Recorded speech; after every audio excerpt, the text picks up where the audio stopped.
கோவை மாவட்டம் பொள்ளாச்சியில் பெண்கள் துன்புறுத்தல் சம்பந்தமாக சம்பந்தப்பட்ட பெண்ணிடமிருந்து புகார் பெறப்பட்டு கடந்த 24ஆம் தேதி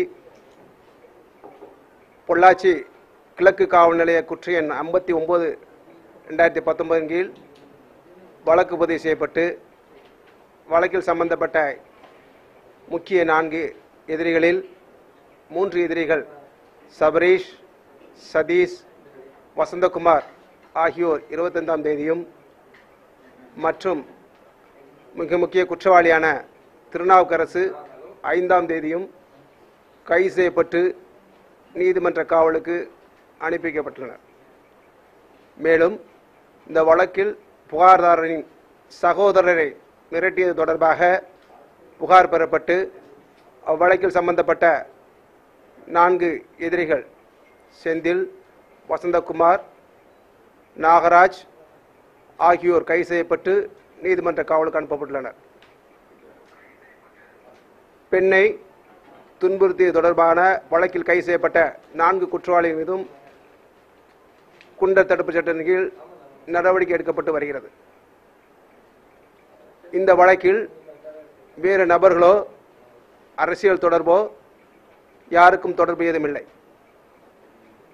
இது சம்பந்தமாக தவறாக செய்திகள் பரப்புவது மீது சட்டப்படி நடவடிக்கை மேற்கொள்ளப்படும். அதாவது அரசியல்வாதிகள் சம்பந்தப்பட்டிருப்பதாகவும் அது தொடர்புடைய இன்னும் சிலர் சம்பந்தப்பட்டிருப்பதாகவும் உள்நோக்கத்துடன் செய்திகள் பரப்பப்படுகின்றன. அது தவறான செய்திகளாகும். இந்த வழக்கில் கைது செய்யப்பட்ட மற்றொரு வழக்கில் கைது செய்யப்பட்ட நாகராஜ் 34வது வார்டு அம்மா பேரவை செயலாளர் இருந்துள்ளார். அவர் இந்த பெண்கள் தொடர்பான குற்றவாளிகள் சம்பந்தப்பட்டலை அந்த வழக்கில் குற்றவாளிகளான திருநாவுக்கரசு, சபரீஷ் ஆகியோருக்கு நண்பராக இருந்துள்ளார். அதன் சார்பாக இந்த புகார் கொடுக்கும்போது புகார்தாரரின் சகோதரரை மிரட்டியுள்ளார். அதாவது பெண் சம்பந்தப்பட்ட புகார் கொடுக்குறாங்க, அது சம்பந்தமான வாக்குவாதங்க பெண் இந்த மாதிரி சம்பந்தப்பட்ட தொடர்பாக பெண்ணுக்கும் பெண்ணோட சகோதரருக்கும் மற்றும் இந்த எதிரிகளுக்கும் இடையே வாக்குவாதம் ஏற்பட்டுள்ளது, கைகலப்பு ஏற்பட்டுள்ளது. அது சம்பந்தமாக வழக்கு பதிவு செய்யப்பட்டுள்ளது. ஸோ இது சார்பாக இவர்கள் நாகராஜ் திருநாவுக்கரசு சார்பாக பூபாலனை யார் எதிர்த்து கேட்கிறார்கள். அதனால அதாவது அந்த வழக்கில் 294B, 323, 324 மற்றும் 506 Part 1 என்ற பிரிவின்கள் வழக்கு செய்யப்பட்டுள்ளது. புகாரின் அடிப்படையில் இந்த வழக்கு 7 ஆண்டுகளுக்கு தண்டனை கூட மிகாத வழக்கு. இதில் நீதித்துறை பெயில் விட்டுள்ளது. அது நீதித்துறை சார்ந்த விஷயம் என்பதால் அது காவல்துறை செய்ய முடியாது. காவல்துறை சார்பாக அனைத்து வழக்குகளிலும் எதிர்ப்பு தெரிவிக்கப்படும். இந்த வழக்கிலும் எதிர்ப்பு தெரிவிப்பு ஸ்ட்ராங்காக தெரிவிக்கப்பட்டது. அது சம்பந்தமான விவாதித்து அது வாய்ப்பு இருக்கும் பட்சத்தில் நாங்கள் நடவடிக்கை மேற்கொள்வோம். அனைவருக்கும் வணக்கம். பொள்ளாச்சியிலிருந்து பாதிக்கப்பட்ட பெண்ணோட அண்ணன் பேசுறேன். திருநாவுக்கரசு, சபரி மற்றும் இருவர் சம்பந்தமா வழக்கு தொடர்ந்தது நாங்கள் தான். இந்த வழக்கு தொடர்பு எனக்கு உதவியா இருந்தது. என்னோட அனைத்து கட்சியும் சார்ந்த நண்பர்கள் தான் உதவியா இருந்தாங்க. இந்த வழக்கு நாங்கள் எங்களோட சுயநலத்துக்காக நாங்கள் வழக்கு போடல. என்னோட தங்கச்சி பாதிக்கப்பட்ட மாதிரி வேற எந்த ஒரு பொண்ணும் பாதிக்கப்படக்கூடாது அப்படிங்கிற ஒரு நல்ல எண்ணத்துக்காக தான் இந்த வழக்கு நாங்கள் போட்டோம். இந்த வழக்கு எங்களுக்கு ஆதரவு கிடைச்ச வீடியோவை நாங்கள் காவல்துறையிட்ட ஒப்படைச்சோம். எங்களோட நண்பரோட அப்பா மூலியமா, அவர் மனுச்சுமட்டி சார்ந்தவர், அவர் மூலியமா நாங்கள் பொள்ளாச்சி சட்டமன்ற உறுப்பினர் சந்திச்சோம். நடந்தது சொன்னோம். அவர் காவல்துறை மூலியமா கடுமையான நடவடிக்கை எடுத்தாரு. அவர் 3 பேர் கைது பண்ணாங்க. இப்ப வரைக்கும் அவங்க உதவியாத்தான் ஆளுங்கட்சி சார்ந்தவர்கள் இப்ப வரைக்கும் எங்களுக்கு உதவியாத்தான் இருந்துட்டு இருக்காங்க.